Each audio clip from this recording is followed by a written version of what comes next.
Thank you for staying with us. It's time now to take a look at stories making headlines on Nigerian newspapers. And I begin with the Daily Times. The major headline here says, Nigeria committed to stabilizing democratic system. President Buhari is speaking there. Thanks Korea for rehabilitation of Kaduna Warri refineries. All the details on the front page of the Daily Times. We move now to the front page of the Daily Independent. Illegitimate funds won't be used in 2023 elections, EFCC speaking. Promises to partner INEC in curbing vote buying. Details on the front page of the Daily Independent. We move now to the front page of the Punch newspaper. Terror alert. Federal government detains 35 suspected ISWAP fighters. Tension heightens. UK issues fresh alert. IG releases emergency phone numbers, call for vigilance. Details on the front page of the Punch newspaper. To the Nation now, terror alert. Parties in a fix over call to halt campaigns. UK cautions citizens against traveling to Abuja. Akinyemi, NSA should warn politicians. All right, you find details on the front page of the Nation newspaper. To this Nigerian newspaper now, still talking about the terror scare. UK further wants nationals to avoid Abuja, asks them to travel to Nigeria's capital only if necessary. All the details on the front page of this Nigeria newspaper. To the front page of the Daily Sun now, Abuja, UK issues stay off alert to nationals. FCT tightens security operatives shut mall. Details on the front page of the Daily Sun. And on the front page of the Daily Trust, Germany, Bulgaria, Ireland, Denmark join US, UK in Nigeria terror alert. Real reasons US raised red flag. IGP orders security beef up as FCTA releases 60 surveillance vehicles. Details on the front page of the Daily Trust. On the front page of the Blueprint now, 5 days after US-UK terror alert, FCTA beefs up security operations with 60 vehicles, approves 500 million naira for community policing in area councils. All the details on the front page of the Blueprint. Now to the Leadership newspaper now. Amid fresh terror alert by Canada, Australia, police say no imminent threats in Abuja reassure residents. 3 days after, UK issues second warning. Details on the front page of the Leadership newspaper.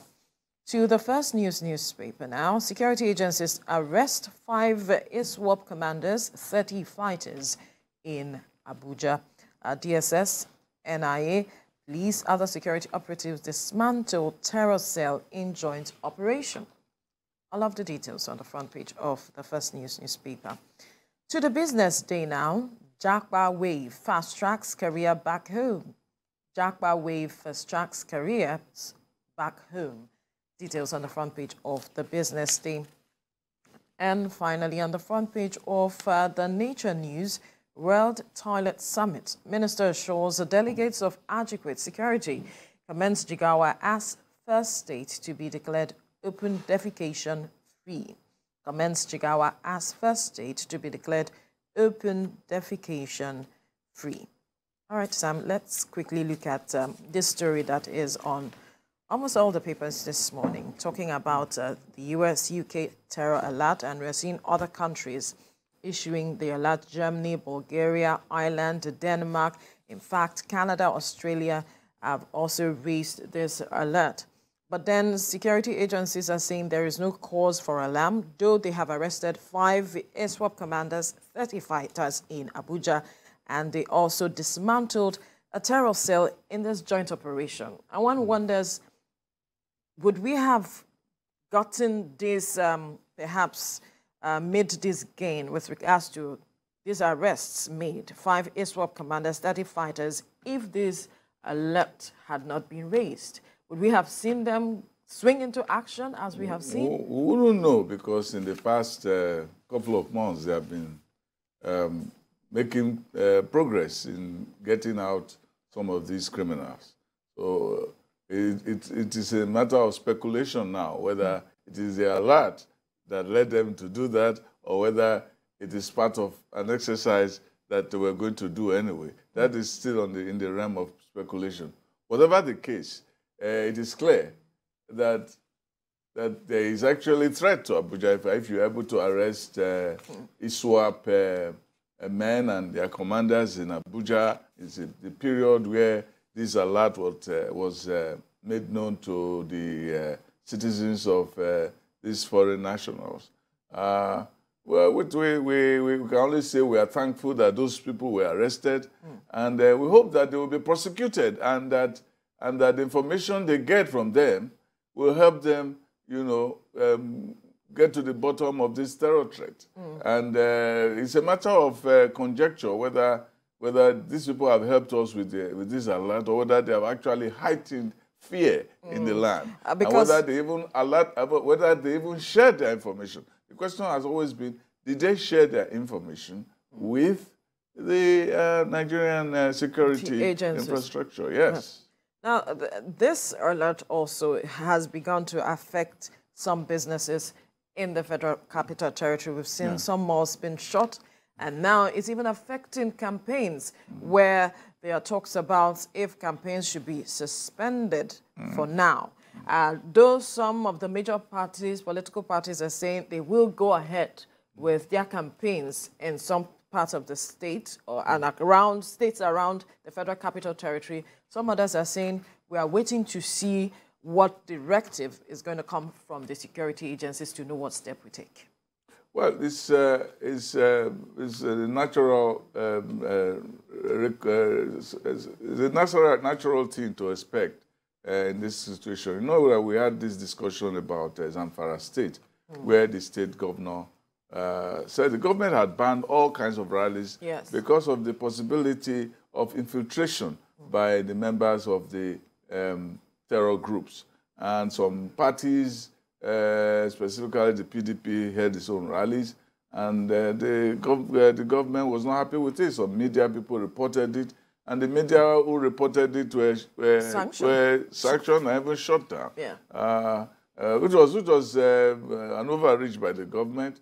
But then the media too should understand that when you're reporting something like this, you also have to put a caveat that this thing has been banned. And so that people will know that there's also a security aspect to what you are reporting. You don't hold rallies when you are afraid that there could be, infiltrations and attacks. And possible onslaught from these people. Yet, when you don't hold rallies, when you don't make these things happen, you've actually fulfilled the rules and the expectations of the terrorists. Because what the terrorist does is to change your way of life, is to affect your way of life. So if you say you're not going to continue business, you're not going to hold rallies, they have paralyzed you. So, you know, that's what is going on in the Southeast today. When they say no movement on Monday, and you don't do that, they have affected your way of life. You can't visit, you cannot go to the hospital, you cannot eat, you cannot cook. It's like a Sabbath day. It's double Sabbath day. Sabbath on Sunday, Sabbath on Monday. That's what they have. So when you give room to the terrorists to succeed, even when you think that you are protecting yourself, you're actually fulfilling the wishes of the terror. So sometimes there was a story of a society, was it during the Roman Empire or so, when there was a threat to a society, to a kingdom. And before they invaded them, the society started to do everything that the invaders wanted to do. So the people did not send their armies again to invade. So some historians said the invasion has already happened because they didn't even need to shoot. You did everything I wanted. So what? Yeah, I've already invaded you. So that's what they do. So So are we going to kowtow to the terrorists by not going to our business? Whether we kowtow or we don't kowtow, we are one way or the other yielding to the terrorists. So the best thing is to go to them and destroy them as they arrest them. But if not, the terrorist is winning. If we say we are creating peace by not holding, by shutting down our mouths, by not having our rallies, we have the terrorists as won. So if we hold our rallies and deal with them, then we win. Well, we're already seeing some move by the security agencies with regards to the arrests made and then detention of some persons. And like you mentioned, we see them being prosecuted at the end of the day. We can only hope that the security agencies do the needful now to ensure that a lot of Nigerians stay safe during this period.